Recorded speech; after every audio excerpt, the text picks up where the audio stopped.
오늘의 말씀은 두 곳에서 보도록 하겠습니다.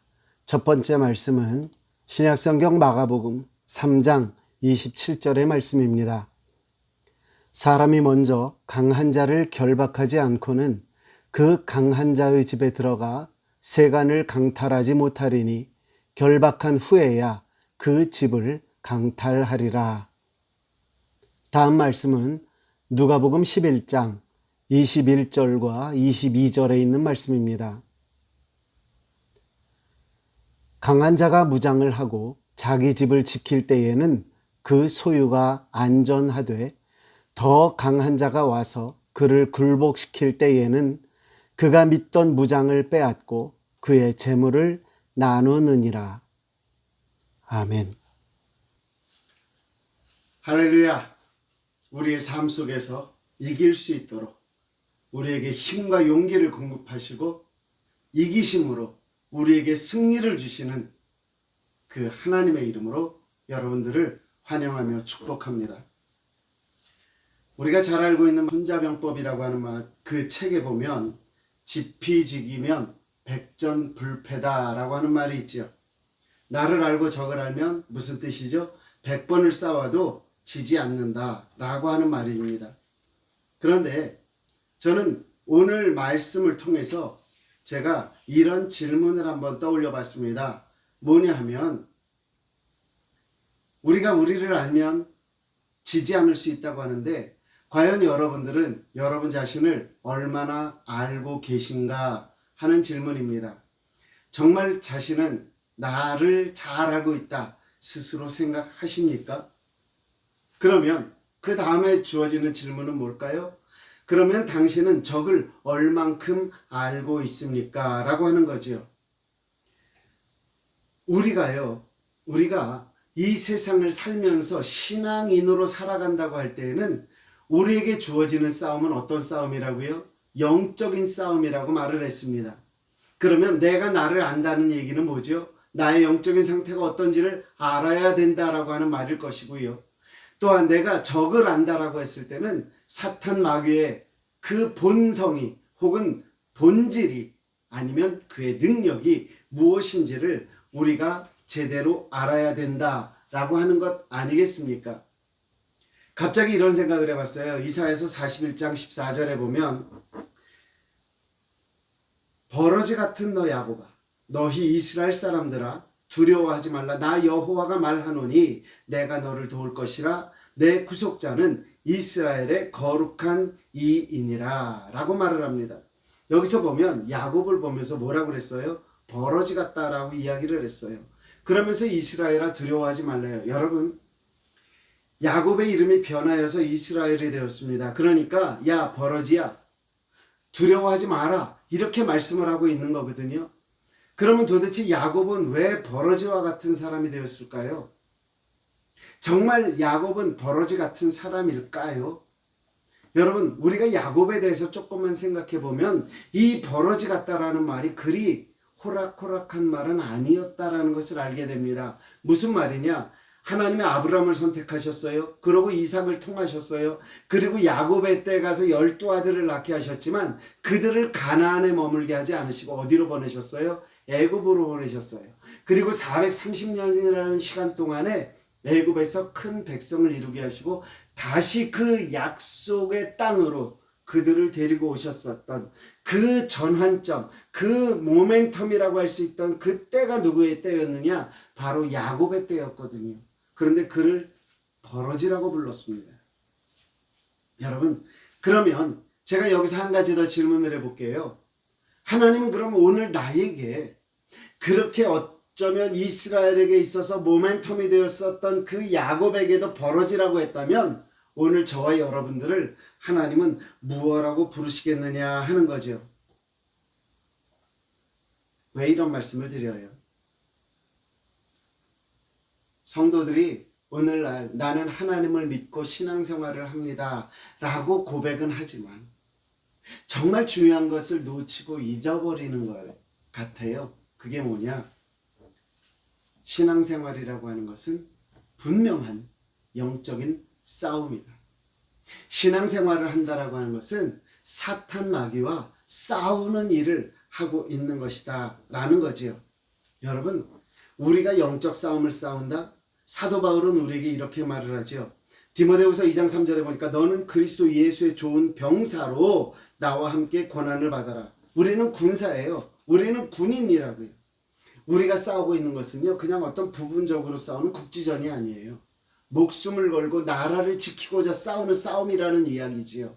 즉, 저와 여러분들이 지금 감당해야 되는 영적 싸움은요, 하나님의 나라의 대표 군사로서 싸우는 거예요. 이게 쉬울 것이라고 생각을 하십니까? 여러분들이 천국 대표하는 병사라는 것을 분명히 알고 계시냐고요. 바울이 저와 여러분들에게 정말 심어주려고 했었던 것 중에 하나는 뭐예요? 우리가 살아가고 있는 지금 현실이 뭐다? 영적 싸움이다. 에베소 6장 12절에 보니까 우리의 씨름은 혈과 육을 상대하는 것이 아니요 통치자들과 권세들과 이 어둠의 세상 주관자들과 하늘에 있는 악의 영들을 상대하는 것이다. 누구요? 하늘에 있는 어떤 것들이요? 악의 영들. 지금 저와 여러분들이 분명히 알아야 되는 것은요, 우리가 무엇을 향하여 싸우고 있고 어떻게 싸우고 있는지 알아야 된다라는 이야기지요.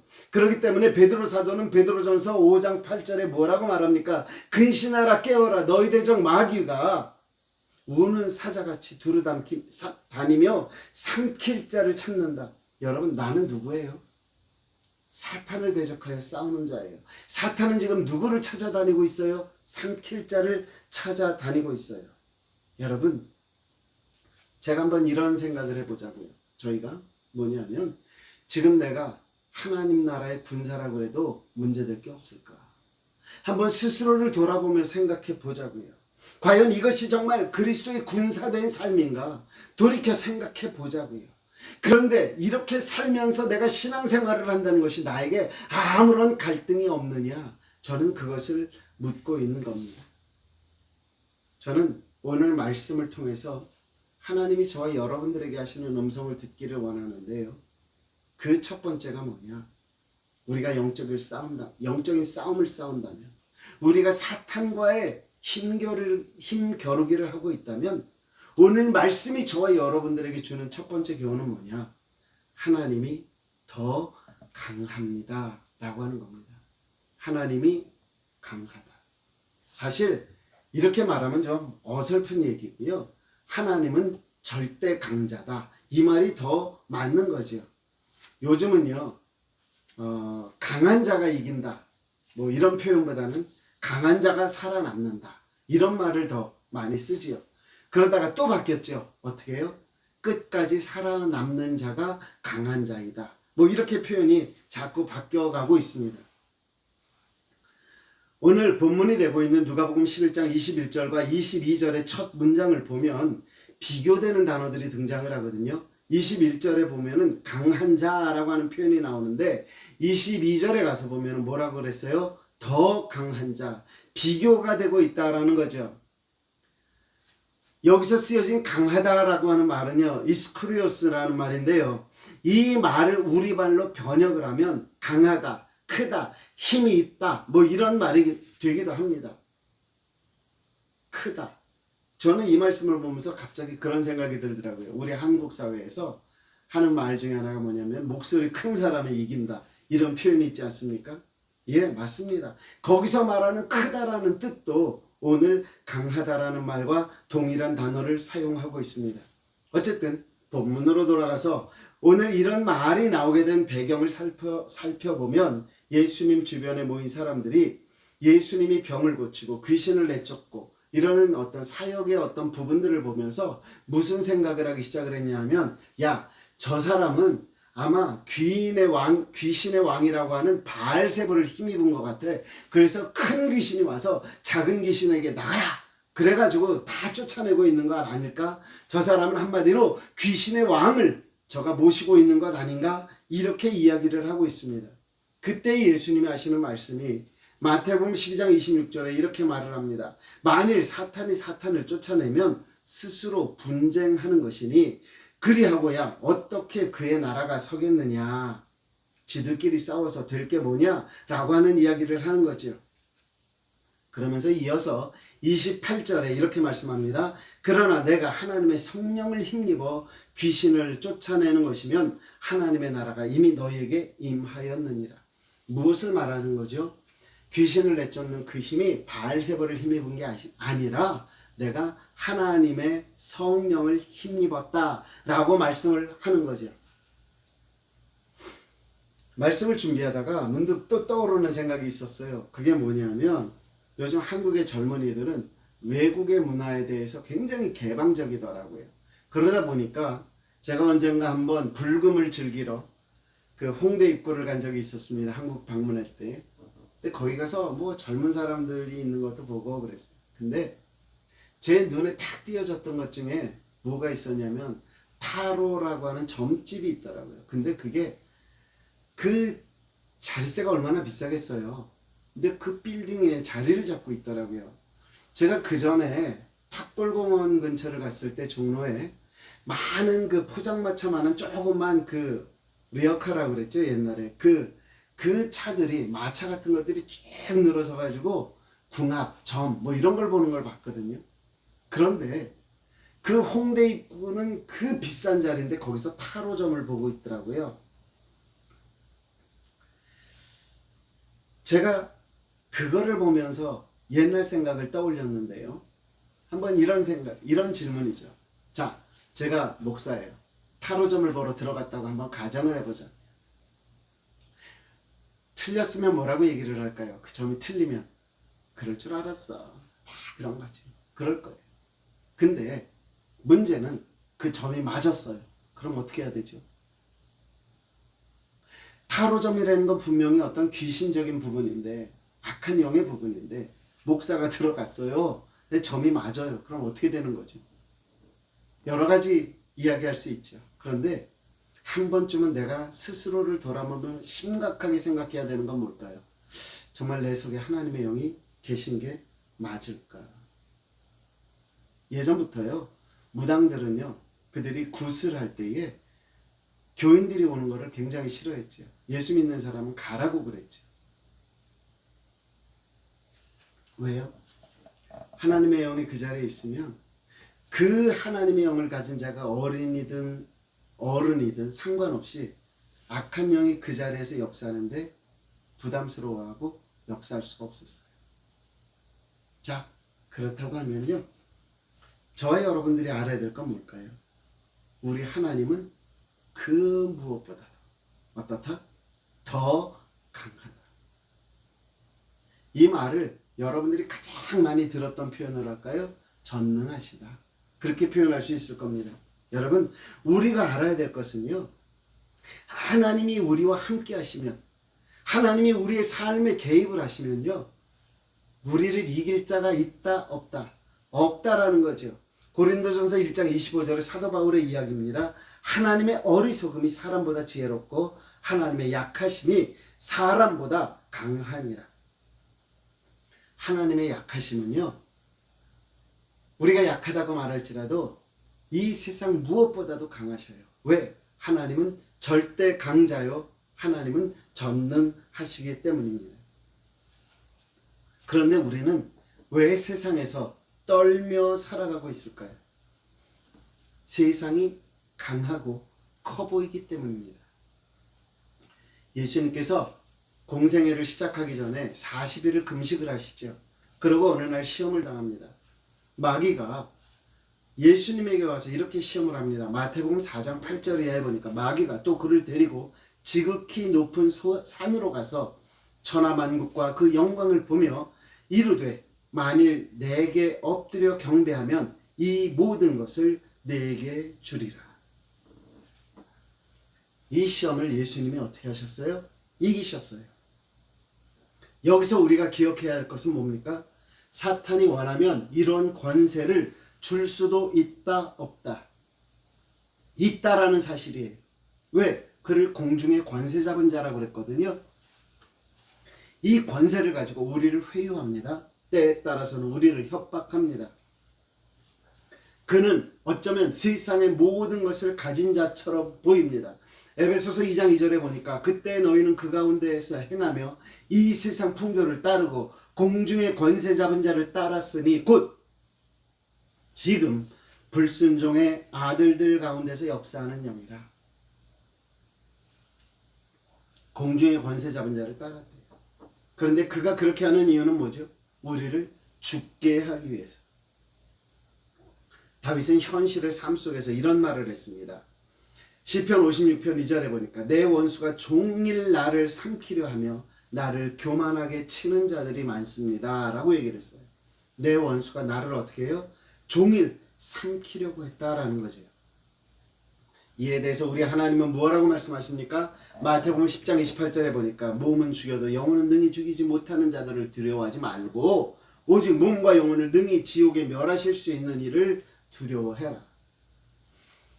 내 원수가 나를 종일 죽이려고 합니다 하는데 우리 주님의 말씀은 뭐예요? 네 몸을 죽이는 자를 가지고 그렇게 무서워하지 마. 정말 중요한 건 내 영혼 아니야? 내 영혼을 죽일 수도 있고 살릴 수도 있는 하나님이 함께 하시는데 뭘 걱정을 하니? 라고 말씀하시는 거지. 우리 하나님이요 이사야서 43장 10절 이하에 보니까 이렇게 표현합니다. 나 여호와가 말하노라 너희는 나의 증인 나의 종으로 택함을 입었나니 이는 너희가 나를 알고 믿으면 내가 그인 줄 깨닫게 하려 함이라. 나의 전에 지음을 받은 신이 없었느니라 나의 후에도 없으리라. 나 곧 나는 여호와라 나 외에 구원자가 없느니라. 우리가 신앙생활을 하면서 종종 바닥에 떨어질 때가 있죠. 그리고 그것을 우리는 현실의 벽 때문이라고 생각을 합니다. 저 역시 그런 좌절감을 수시로 맛보고 살아가고 있습니다. 그럼에도 제가 우리 하나님이 더 강하시다, 우리 하나님이 전능하시다 이렇게 자신 있게 말할 수 있는 이유는 뭐냐? 그분은 여전히 살아계신 분이기 때문에 그렇습니다. 그는 우리가 인정을 하는 것과 상관없이 전능하시고 그 무엇보다도 강하신 분이기 때문에 그렇습니다. 우리는 살아남기 위해서 신앙생활을 하려고 합니다. 믿음으로 살아남을 때 우리는 하나님의 영을 품고 살아가야 되는 것인 것을 우리는 압니다. 그런데도 우리는 날마다 부딪힙니다. 제가 말씀드릴 수 있는 건 이거예요. 하나님 강하셔요. 그 하나님을 우리가 함께 모시고 살아가는 삶이 되어져야 돼요. 그것을 인정할 수 있어야 돼요. 내가 두려워요. 내 인생에 있어서 이 문제만큼은 넘사벽이에요. 그럴지라도 기억해야 될 것, 하나님은 하실 수 있다. 전능하시다. 여러분, 하나님 전능하셔요. 하나님 무한한 능력을 가지고 계세요. 그 하나님을 올바르게 믿음으로 말미암아 세상에서 현실의 벽 앞에서 이기고 승리하는 하나님의 자녀들 될 수 있기를 주님의 이름으로 축복합니다. 하나님이 그렇게 전능하신 분이라고 해도 저와 여러분들이 꼭 알아야 될 게 하나 있어요. 그분이 어디 계시냐 하는 겁니다. 한번 제가 질문하겠습니다. 그 전능하신 하나님, 더 강하신 하나님, 지금 어디 계십니까? 하나님은 절대지존이며 전능하신 분인데 제가 왜 이런 말을 자꾸 반복을 하면서 그분이 어디 계시냐고 묻느냐면 제가 결혼하고 나서 저희 장모님하고 이제 한동안 같이 살아야 되는 그런 시간이 있었습니다. 그때 이제 저희 장모님이 하셨던 말씀인데요. 저희 장모님이 한참 이제 현실적 삶에서 힘들어 하시면서 그 신앙을 가져야 되겠다, 믿음을 가져야 되겠다라는 생각을 하신 때가 있었대요. 그리고 나서 장모님이 결정하신 건 뭐였냐면 기왕에 믿는 거 제일 센 신을 믿자 이렇게 결정을 하셨대요. 그리고 이제 뭐 여기저기서 듣다 보니까 제일 센 신이 하나님이다라는 걸 알게 됐대요. 그리고 교회를 다니기 시작을 하셨어요. 저희 어머니가 듣고 싶었던 이야기는 세상 이야기가 아니었대요. 하나님을 조금 더 알고 싶었다. 하나님의 말씀을 잘 전하는 곳에 다니고 싶었다. 이런 말씀을 생전에 하셨던 적이 있습니다. 그래서 저는 여기에 이런 질문을 더 해봅니다. 여러분들이 하나님을 믿으십니까? 그러면 여러분이 믿으시는 그 하나님 지금 여러분들의 삶의 어느 부분에 어디에 계시냐 하는 거죠. 어려서부터 신앙생활 하셨던 분들은 답을 알고 계셔요. 하나님 어디나 계시다. 그래요. 그런데 정말 제가 여러분들에게 묻고 싶은 것은 정말 우리가 영적 싸움을 싸우고 있을 때에 그때 하나님은 어디 계신지 여러분들 알고 계시냐 하는 겁니다. 사도 바울은 갈라디아서 2장 20절에 이런 표현을 합니다. 내가 그리스도와 함께 십자가에 못 박혔나니 그런즉 이제는 내가 사는 것이 아니요 오직 내 안에 그리스도께서 사시는 것이라. 이제 내가 육체 가운데 사는 것은 나를 사랑하사 나를 위하여 자기 자신을 버리신 하나님의 아들을 믿는 믿음 안에서 사는 것이라. 나는 믿는 믿음 안에서 살아요. 그런데 예수 그리스도는 어디 있다고요? 내가 사는 것이 아니요 내 안에 그리스도께서 사시는 것이라. 여러분들의 하나님, 여러분들의 그리스도는 지금 어디 계시냐라고 질문할 때에 어디나 계시다라는 답이 아니라 정말 여러분 자신 있게 내 안에 계십니다라고 대답할 수 있으시겠느냐 하는 겁니다. 왜 이것이 중요하냐? 내가 영적 싸움에서 승리하는 비결은 뭐예요? In Christus, in Christ, 하나님 그리스도 안에 있는 것, 이것이 우리가 승리하며 살아갈 수 있는 비결이다라는 거죠. 여러분, 하나님을 믿으면서 어느 순간에 여러분 하나님이 나를 버리셨다라는 생각 들어본 적 없습니까? 다윗은 이런 기도를 하는 것을 본 적이 있습니다. 시편 43편 2절에 보니까 주는 나의 힘이 되시는 하나님이시거늘 어찌하여 나를 버리셨나이까. 내가 어찌하여 원수의 억압으로 말미암아 슬프게 다니나이까. 예수님은 어떠셨어요? 십자가의 상에 달리시면서 마태복음 27장 46절에 보니까 제9시쯤에 예수께서 크게 소리질러 이르시되 엘리 엘리 라마 사박다니 하시니 이는 곧 나의 하나님 어찌하여 나를 버리셨나이까. 여러분, 다윗이 느꼈던 마음, 예수님이 십자가에서 느꼈던 마음 뭐죠? 나는 버림받았나? 라고 하는 느낌이었어요. 이런 느낌은 오늘 우리 현실 속에서도 있지 않습니까? 정말 하나님이 나를 버리신 거 아닙니까? 그런데 정말 하나님이 우리를 버리셨을까요? 정말 하나님이 우리를 모른다고 하셨을까요? 모세는 신명기 3장 32장 10절에 이렇게 표현합니다. 여호와께서 그를 황무지에서 짐승이 부르짖는 광야에서 만나시고 호위하시며 보호하시며 자기의 눈동자같이 지키셨도다. 여호와께서 우리를 어떻게 지키셔요? 눈동자같이 지키셨대요. 우리와 동행하시는 그 하나님은 어떤 하나님인데요? 전능하신 하나님, 더 강하신 하나님. 그런데 이런 하나님이 우리에게 보장해 주시는 게 무엇인 줄 아십니까? 절대 능력을 가지고 우리와 동행하시는 그 하나님이 우리에게 보장한 것, 그것은 뭐다? 이기게 하신다라는 거예요. 믿습니까? 아멘. 전능하셔요? 더 강하셔요. 그분이 내 삶 속에 들어오셨어요? 내 안에 계셔요? 그분이 우리에게 보장해 주시는 건 뭐라고요? 이기는 것이다 라는 거죠. 역대상 18장 6절에 보니까 다윗이 다메섹 아람에 수비대를 두매 아람 사람이 다윗의 종이 되어 조공을 바치니라. 다윗이 어디로 가든지 따라하십시다. 여호와께서 이기게 하시느니라. 누가 이기게 하셔요? 여호와께서. 여호와께서 이기게 하셔요. 어떻게? 우리의 속에서. 다윗이 이웃 나라들의 전쟁에서 항상 이길 수 있었던 이유는 다윗의 탁월함이 아니에요. 군대 장관 요압의 탁월함이 아니에요. 이길 수 있었던 이유는 하나님이 그를 이기게 하셨었다라고 하는 겁니다. 여러분, 그런데 지금 현실은 어때요? 바닥을 치고 있잖아요. 앞이 안 보이잖아요. 답답하잖아요. 제가 하나만 알려드릴게요.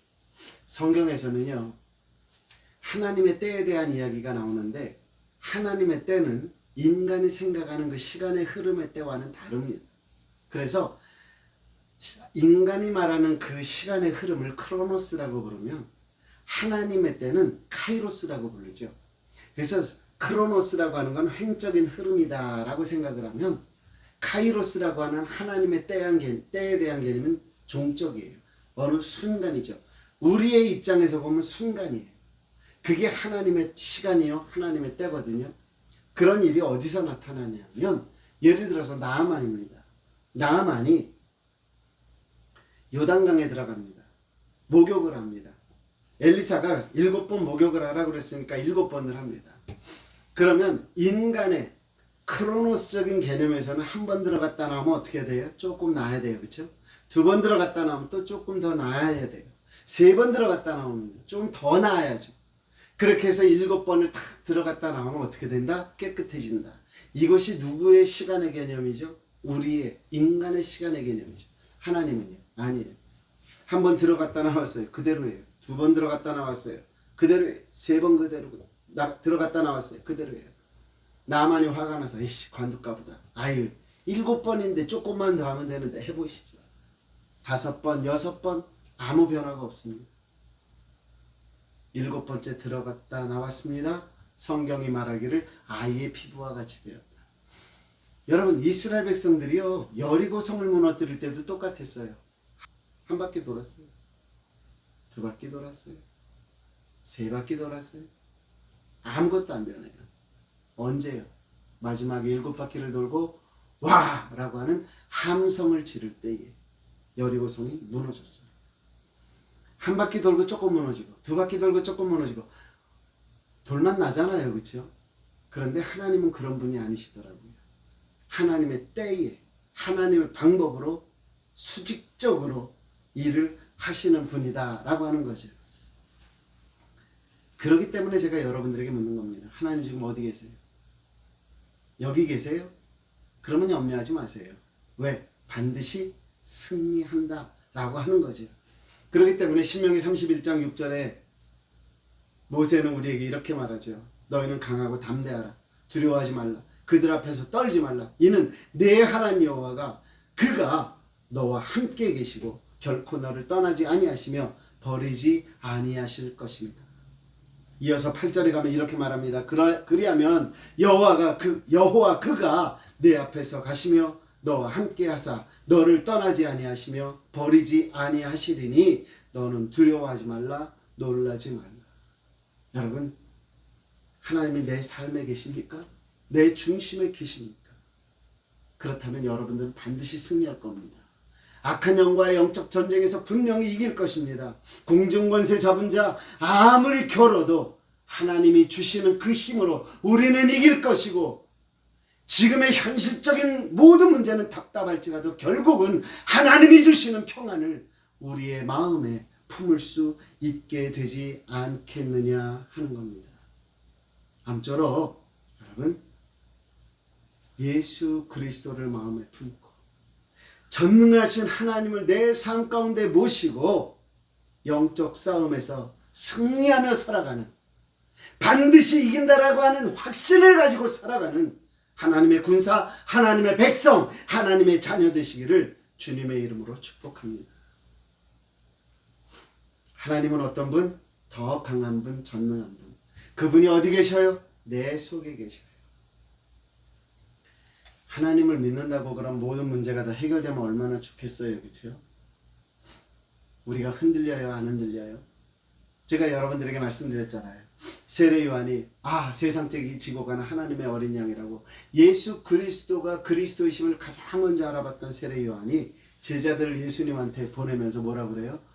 오실 분이 당신이십니까? 아니면 우리가 또 더 기다려야 됩니까? 믿음은 흔들린다 안 흔들린다? 흔들린다. 그러면 우리가 그 전능하신 하나님을 우리의 삶 속에 모시고 흔들리지 않을 수 있으려면 어떻게 해야 될까요? 따라하십시다. 한 번 더. 성령 충만 받으라. 성령 충만해야 우리는 이기며 살 수 있다라는 거죠. 제가 오늘 말씀 시작할 때 뭐라고 그랬죠? 우리는 전쟁터에 있다고 그랬죠. 그리고 우리의 전쟁은 혈과 육의 전쟁이 아닌 영적 전쟁이라는 말씀도 드렸어요. 그런데 여러분 그거 아세요? 우리의 싸움은 영적 전쟁이에요. 그런데 우리의 눈에 보이는 그 영적 전쟁은 어떤 문제로 보이는 줄 아세요? 현실의 문제로 보여요. 자, 다시요. 보기에는 무슨 문제다? 현실의 문제다. 그런데 이것이 진짜 현실의 문제냐? 아니요. 무슨 문제예요? 영적인 문제다라고 하는 거죠. 예수님이 사탄을 유혹할 때 방법을 한번 볼까요? 마태복음 4장에 가서 보면 2절에 보니까 40일을 밤낮으로 금식한 후에 줄이신지라. 예수님 배가 고프셨다는 거예요.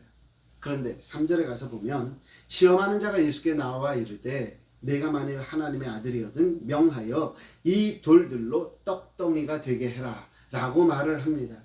굶주린 현실에 무엇으로 유혹을 하더라? 먹을 것으로 유혹을 하더라 하는 겁니다. 이것이 바로 사탄의 시험입니다. 영적인 싸움이라고 해서 이것이 전혀 현실과 무관하냐? 그러면은 얼마나 좋겠어요. 그런데 그게 아니에요. 영적인 싸움인데 그 영적인 싸움이 우리에게 다가올 때의 모습은 어떤 문제로 다가오느냐? 현실적인 문제로 다가오더라 하는 거죠. 건강이 필요한 자에게는요, 건강을 가지고 내가 건강 줄게 하나님 버려. 물질이 필요한 자에게는 야, 물질을 줄게 하나님 버려. 라고 하며 다가오는 것이 현실의 껍데기를 쓰고 우리에게 다가오는 것이 뭐다? 바로 영적 싸움이요 사탄의 유혹이다 라고 하는 거죠. 그런데 이런 걸 이기려면 어떻게 해야 된다고요? 성령 충만해야 된다고요. 제가 지난주에도 말씀드렸는데요. 베드로가 예수님을 부인하고 막 도망을 가던 그런 사람입니다. 그런데 그가 어느 날 바뀌죠.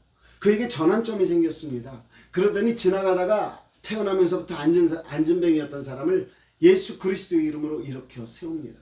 어느 날 안나스와 가야바의 법정에 들어갔습니다. 그러면서 이렇게 말합니다. 내가 하나님이 하라는 걸 하는 게 좋은 거냐? 네가 하라는 대로 하는 게 좋은 거냐? 라고 말을 합니다. 이러한 담대함, 죽음을 더 이상 무서워하지 아니하는 이런 담대함 어디서 왔어요? 어디가 도대체 전환점이었다고 말씀드렸죠? 바로 성령 충만의 사건이었다라고 말씀드렸습니다. 여러분, 우리의 싸움은 육신의 싸움일지라도 이기는 방법은 성령의 충만임을 믿으시기를 주님의 이름으로 부탁을 드립니다. 구약 성경에 보면은요, 사사기라는 게 있죠. 근데 이 사사기가 나오게 된 배경은요, 출애굽을 하고 가나안 땅에 들어갔어요. 모든 백성들이 좀 편안해졌어요. 그러고 나니까 하나님을 몰라요. 그리고 죄를 져요. 죄를 짓고 나니까 하나님께서 저들에게 징벌을 주세요. 징벌을 주니까 잘못했어요 그럽니다. 그때 하나님께서 사사를 보내셨어요. 그리고 그들을 다 정리를 하시죠. 자, 사사가 임할 때의 모습을 한번 보겠습니다. 여러분들이 잘 알고 있는 사사 중에 누가 있습니까? 뽀빠이 같이 있는 사람, 삼손이 있죠. 예, 삼손이 어느 날 퀴즈를 냅니다. 근데 그 퀴즈를 그들이 못 맞추는 겁니다. 그런데 그거를 삼손이 반해가지고 같이 데리고 살던 여인에게 그 블레셋 사람들이 물어봅니다. 그래서 답을 알려주죠. 그러고 나니까 삼손이 무지무지 화가 났습니다. 그리고 나서 그들 중에 30명을 죽이는 장면이 나옵니다. 거기에 성경은 이렇게 기록되어 있습니다. 사사기 14장 19절에서 제가 말씀드렸던 그들과의 수수께끼 문제를 해결하면서 어떤 일이 벌어졌냐? 사사기 14장 19절입니다. 여호와의 영이 삼손에게 갑자기 임하시매 삼손이 아스글론에 내려가서 그곳 사람 30명을 쳐 죽이고 노력하여 수수께끼 푼 자들에게 옷을 주고 심히 노하였고 그의 아버지의 집으로 올라갔다. 삼손이 힘을 썼어요. 그런데 그냥이요? 아니요. 어떻게 해요? 성령이 그에게 임하셨다라는 거죠. 그가 사사로 세움을 받을 때에 성령이 임하셨잖아요. 그런데 그가 힘을 쓸 때에도 성령이 임했어요. 물론 우리는 머리가 길어짐으로 말미암아 힘을 썼다라고 말을 합니다. 그의 힘의 근원이 머리에 있었다라고 하는 것도 인정합니다. 그거는 순종의 문제입니다. 그런데 그가 하나님 앞에 힘을 받은 것은 언제였어요? 성령이 저에게 임했을 때였다라고 하는 거죠. 그래서 스가랴 선지자는 우리에게 이런 말도 합니다. 스가랴서 4장 6절에 보니까 그가 내게 대답하여 이르되 여호와께서 스룹바벨에게 하신 말씀이 이러하니라 만군의 여호와께서 말씀하시되 잘 들으세요. 만군의 여호와께서 말씀하시되 이는 힘으로 되지 아니하며 능력으로 되지 아니하고 오직 나의 영으로 되느니라. 여기서 나의 영이 뭐예요? 성령. 여러분, 믿음의 승리는 무엇으로 말미암는다? 성령으로 말미암는다 라고 하는 거죠. 저는 이 말씀이요, 우리가 영적 싸움에서 이기기 위해서는 성령 충만이 필수다 라고 하는 말씀으로 들립니다. 제가 경험한 은혜를 이야기하면요, 하나님의 영이 임재하셨다고 받아들여지면 내가 하는 모든 생각과 결정은 내가 하기보다 하나님의 영을 통해서 하나님이 원하시는 결정하게 하는 것을 경험했습니다. 내가 원하는 대로 되지 않더라고요. 내가 영적인 싸움을 싸우고 있어요. 그러면 내가 하고 있는 현실적 갈등, 내가 직면하고 있는 넘사벽이라고 할 수밖에 없는 어려움들, 이런 것들이 더 이상은 커 보이는 게 아니라 작아 보이게 되는데, 그 힘이 어디서 와요? 성령 충만해서 오더라라는 거죠. 제가 지난주에도 이번 주에도 비유를 풀어가면서 정말 우리에게 필요한 능력이 뭐냐? 성령 충만입니다 라고 해서 반복해서 말씀드리게 되는데, 저는 무엇이 우리가 신앙생활을 해야 되는지를 여러분들에게 분명히 말씀드리기 위해서입니다. 지금 우리가 살고 있는 이 세상은요, 하나님 중심이 아니라 사람 중심입니다. 맞죠? 성경이 말하고 있는 것은 신본주의 사회고요, 우리가 살아가고 있는 이 사회는 인본주의 사회입니다. 그렇기 때문에 사람들의 마음이 움직이는 것에 따라서 모든 것들이 움직이는 것 같아요. 제가 어저께 본 뉴스 중에 이런 뉴스가 있습니다. 영국에서 더 이상 살아있는 랍스터를, 바닷가재를 끓는 물에 넣어서 삶아 먹는 일은, 그러니까 그 장사하는 데서, 식당에서 더 이상 끓는 물에 그 살아있는 랍스터를 넣는 그런 일은 할 수 없게 되었다라고 하는 겁니다. 랍스터를 삶아 먹는 게 안 된대요. 쪄 먹는 거 안 된대요. 왜 그러냐? 랍스터가 죽어가는 그 고통을 보는 것이 사람들의 마음을 아프게 한대요. 그래서 안 된대요. 저는 그렇게 랍스터를 맛있게 먹어본 적이 별로 없어서 그렇게 와닿지는 않습니다만, 어쨌든 그래요? 그러면 할 수 없죠. 그렇게 하십시오. 제가 왜 이런 말씀을 드려요? 여러분들의 관점은 어디에 있습니까? 하나님에게 있습니까? 사람에게 있습니까?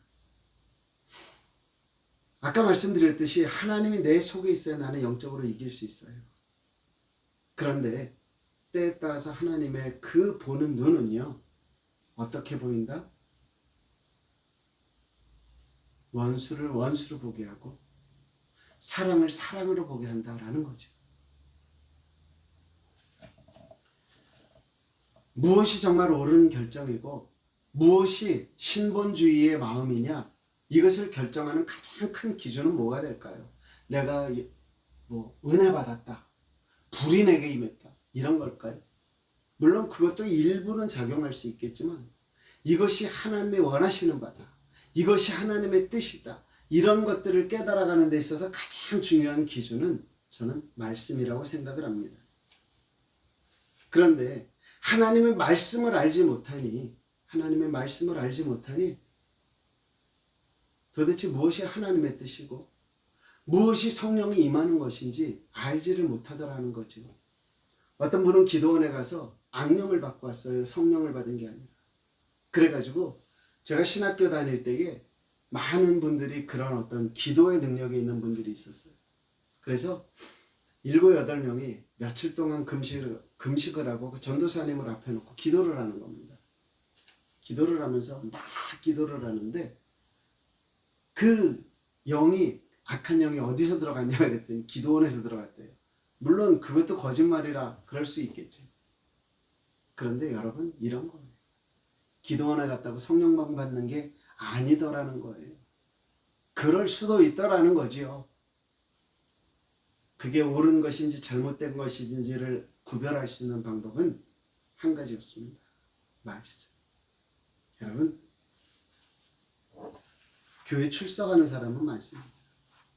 그런데 말씀을 근거로 하나님을 경험하고 성령 충만해서 그 말씀을 이해하며 믿어가는 사람들은 그리 많지 않습니다. 강대상에서 선포되어지는 말씀 속에 하나님의 말씀이 아닌 부분이 있는데도 끄떡끄떡합니다. 이유는 뭐죠? 내가 듣고 싶었던 말씀이야, 이 얘기죠. 여러분, 하나님의 말씀은 아무리 싫어도 믿어야 되는 거고요. 하나님의 말씀이 아니라면 아무리 듣기 좋은 말이라도 부정할 수 있어야 되는 것이 성령 받은 자가 하나님을 모시고 세상을 이기며 살아가는 방법이다라고 하는 거죠. 제가 이런 이야기로 오늘 말씀을 정리해 보려고 합니다. 거지 속으로 살던, 그러니까 뭐 거지와 왕자 생각하시면 거지 속으로 살던 아이가 자녀가 없던 어떤 왕이 거지 속으로 지나가다가 그 아이를 보니까 똘망똘망해 보여서 걔를 데리고 갔어요. 그리고 궁궐에 들어가서 모든 대신들에게 이야기를 합니다. 이 아이를 내가 오늘부로 내 아들로 삼겠습니다. 그러니까 이 아이는 오늘부터 왕자가 되는 것이고 오늘부터 내 후사가 될 것입니다. 라고 얘기를 했다고 치자고요. 어느 날 갑자기 이 아이의 신분은 바뀌었습니다. 거지에서 왕자로. 그런데 그러면 그 다음에는 어떻게 해야 되지? 이 아이는 이 아이의 마음대로 살아도 되나요? 아니죠. 말하는 법, 걷는 법, 무엇을 대할 때의 태도, 잠자는 자리, 생각하는 법, 공부, 운동, 무예, 다 그 사람의 삶은 뒤집어져야 되는 겁니다. 이전에 하던 것 중에 계속 할 수 있는 것은요, 숨쉬기밖에 없어요. 우리가 이 세상에서 죽을 수밖에 없는 죄인으로 살다가 하나님의 자녀가 됐다라고 하는 것은 무엇을 말합니까? 내 삶이 송두리째 바뀌는 것을 의미해요. 그런데 하나님이 원하시는 것을, 하나님이 원하시는 삶을 내가 내 의지로 살 수 있다고 여러분들은 생각을 하십니까? 아니요.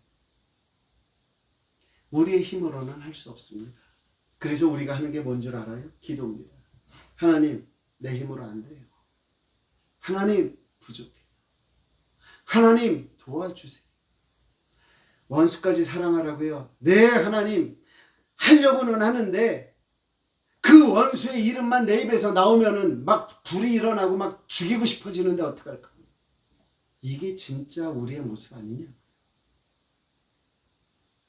이런 것들을 다 뒤집을 수 있는 방법은 뭐다? 성령 받는 것밖에 없다.